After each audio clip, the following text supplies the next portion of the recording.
원래 귀국이 12월밖에 남지 않았는데 이번 살인으로 인해 잠시 중단됐고 유기태는 일본으로 밀항할 계획을 세웠다. 일본에 있는 친구가 도와주면 위조 신분으로 일본에서 살 수 있을 거라고 했다. 이튿날 아침 밥 먹으러 오는 사람이 많이 줄었고 유기태 일당 외에는 아무도 밥 먹으러 오지 않았다. 답답한 나는 배 뒤쪽 갑판에서 담배를 피웠다. 갑판의 피는 저녁에 사람들이 씻어버렸는지 한 방울도 없었다. 강호영, 그러니까 주방장을 죽인 사람이 나한테 말을 걸어왔다. 너무 스트레스 받지 마. 널 건드릴 생각은 없어. 우리 친구자다. 나도 언제 바다에 들어갈지 모르겠네. 혹시 그럴 상황이 되면 도와줘. 나는 알겠다고 하면서 한마디 했다. 혹시 날 죽일 때 미리 말해줘. 나 절로 뛰어내리면 되니까. 사실 입으로는 이런 말을 했지만 분명히 이렇게 생각하지 않았다. 혼자 죽고 싶지는 않았고 누가 날 건드리면 잡아서 같이 뛰어내리려고 생각했다. 나는 배에서 숨을 곳을 여러 번 찾아봤다. 한 달밤만 숨어있으면 살아갈 수 있지 않을까. 갑판도 열어보고 창고에도 가보고 그러나 작은 배에서 숨을 곳이란 없었다. 마옥초는 해양대학을 졸업한 우리 배의 유일한 대학생이고 항해사의 꿈을 갖고 배를 탔다. 우리는 그를 그냥 대학생이라 불렀고 이 사람에 대해 그다지 관심을 갖지 않았다.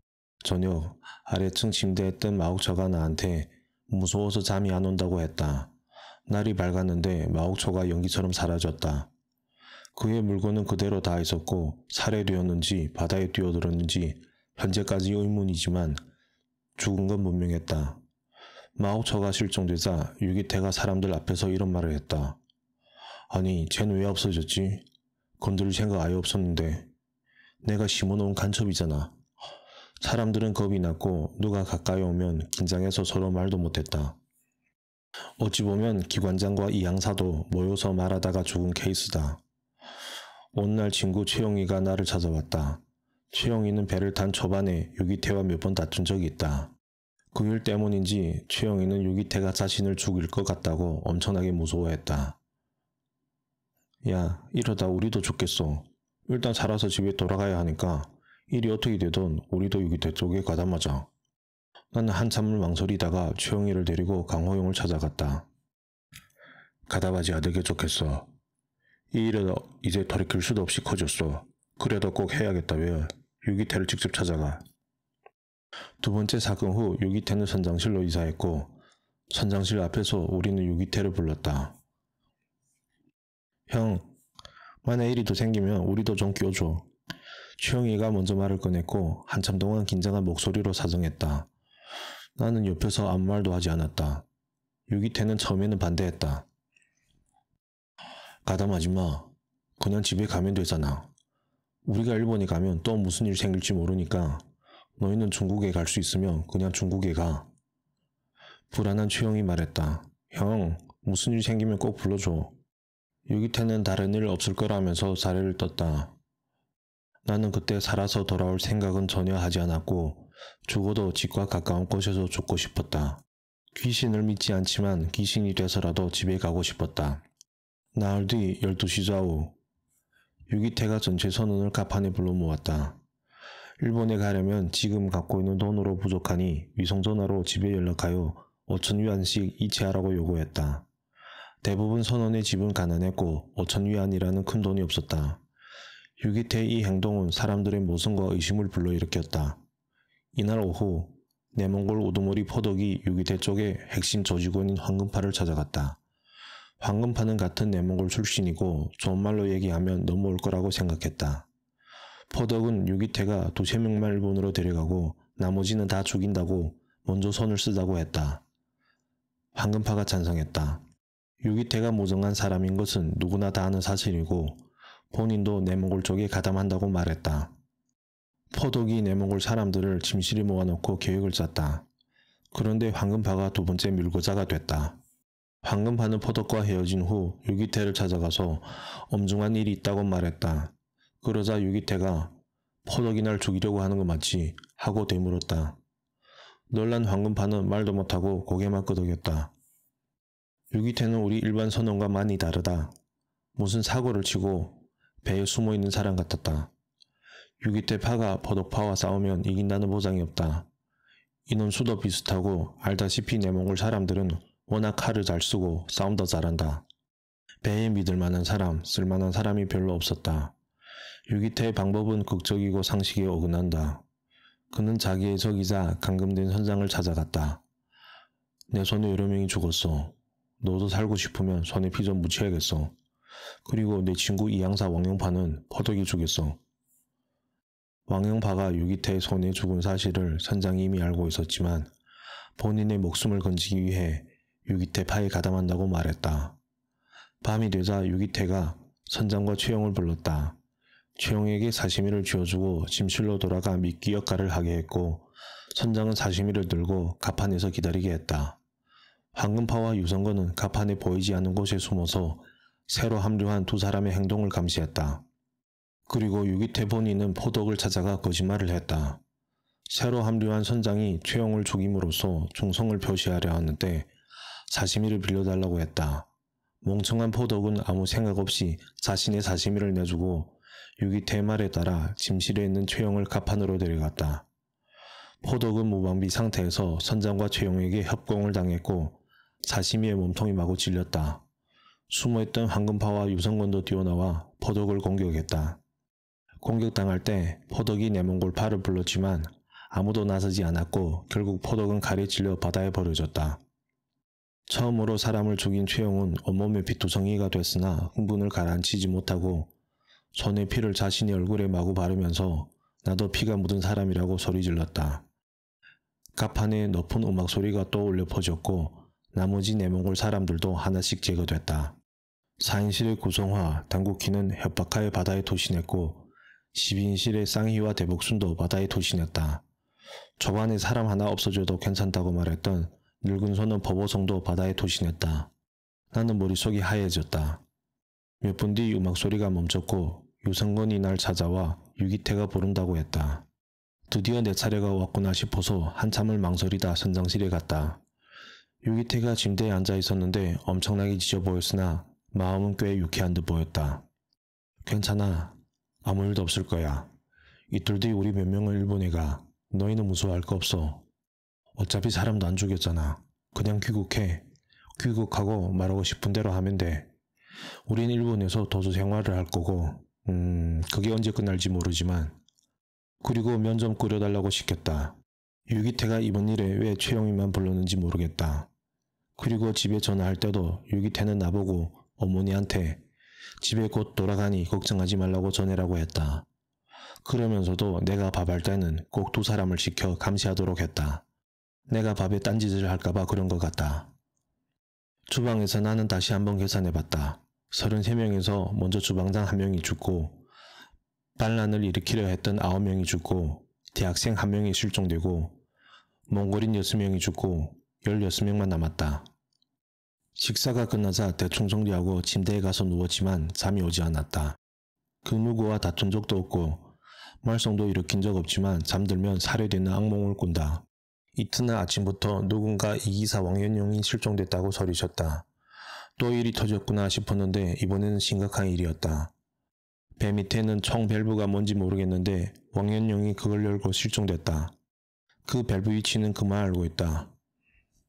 다 같이 죽자고 한 집 같았고 배가 천천히 가라앉기 시작했다. 유기태의 주의하에 사람들은 펌프로 물을 빼고 나무, 스티로폼 등 모든 부유물을 갑판에 고정하고 필요없는 물건은 바다에 버렸다. 철근으로 고정되어 있던 구명대 목도 풀었다. 유기태와 선장은 기존에 파손됐던 통신설비를 수리하고 구조 요청을 보냈고 요청이 수락됐다. 그러나 구조선이 언제 올지는 모른다고 했다. 나는 갑판에서 바삐 움직였다. 이때 누가 뗏목이 또 내려간다고 말했다. 혼란을 틈타 일항사 부이춘과 송국춘, 궁합군, 정옥민이 구명조끼를 입고 뗏목을 타고 도망치고 있었다. 어차피 살인은 멈추지 않으니 먼저 가니까 잘 있으라고 우리한테 소리쳤다. 유기태는 마치 미친 사람처럼 욕하다가 뗏목이 주먹만큼 작아지자 갑판에 주저앉았다. 뜻밖에도 가라앉던 배가 멈췄다. 화물 창고가 비었고 물탱크도 물이 얼마 남지 않았으며 기계실만 물이 들어왔다. 그렇게 배는 가라앉지도 움직이지도 않았다. 구조 요청할 때 분명히 15명이라고 했는데 이제 11명만 남았다. 유기태가 뗏목 타고 도주한 4명에게 살인사건을 떠넘기자고 했다. 그런데 기적같은 일이 발생했다. 또 내려간 뗏목이 다시 우리 배랑 가까워졌고 그러다가 정확히 배머리와 부딪혔다. 사람의 명은 정해져 있는 것 같다. 이 4명은 운이 더럽게 없었다. 나는 유기태의 지시하에 쇠초 100여 개를 갖고 왔고 선장이 던지라고 소리쳤다. 우리가 쇠초를 마구 던지자 뗏목에는 정옥민만 남고 나머지 3명은 바다에 뛰어들었다. 정옥민은 배 납치 당시 공범이고 강호용과도 친했지만 먼저 도주했다. 이에 화가 난 강호용이 작사를 들고 뗏목으로 뛰어내렸고 욕하면서 정옥민을 질러 바다에 뛰어들게 했다. 부의충, 궁합군, 정옥민은 처음에는 욕하다가 좀 지나니 살려달라고 사정했다. 그러다 나중에는 포기하고 천천히 헤엄쳐 배와 멀어졌다. 그 3명은 죽을 것이 분명했다. 국산 구명조끼는 4-4시간이면 물이 차서 가라앉을 뿐만 아니라 몸에서 나는 피 때문에 상어밥이 될 것이 뻔했다. 청국수만 남아서 제발 구해달라고 사정했으나 유기태가 말이 없자 우리는 구하지 않았다. 잠시 후 유기태가 지시하자 나와 황금파가 끌어올렸고 머리에 피는 휴지로 닦아줬다. 이때 선장이 항립산과 나의 손에 피가 묻지 않았다고 말했다. 항립산은 주저없이 사시미를 빼들었고 유기태가 제지하고 이런 말을 했다. 지르지마. 너희들은 쟤를 묻고 바다에 버리면 돼. 그 말을 들은 나는 순간 필름이 끊긴 사람처럼 제정신이 아니었다. 송국춘의 구명조끼를 벗기고 묶었는데 다리를 묶었는지 지금도 기억이 나지 않는다. 누군가가 그의 호주머니에 쇠초를 넣은 것과 황금파가 낚싯줄에 쇠초 5-6개를 꿰어 몸에 묶은 것은 기억나지만 어떻게 바다에 빠졌는지 전혀 기억나지 않는다. 경찰의 말에 따르면 항립산과 내가 바다에 밀어넣은 게 맞다고 했다. 송국춘이 바다에 빠지자 우리 11명은 각자 자리를 떴다. 바다에는 초강력 태풍이 불었고 7일 뒤 구조선이 도착했다. 선장이 그쪽 책임자에게 가짜 쪽지를 건넸다. 몽골인 포독 일당 범행을 저지른 후 도주. 생존자 11명. 그 후 사실이 증명하다시피 이는 무의미한 짓이었다. 비록 구조선이 도착했지만 홀가분하지 않았다. 일이 폭로되는 것에 대한 걱정보다 살아서 돌아갈 수 있을지 확신이 서지 않았다.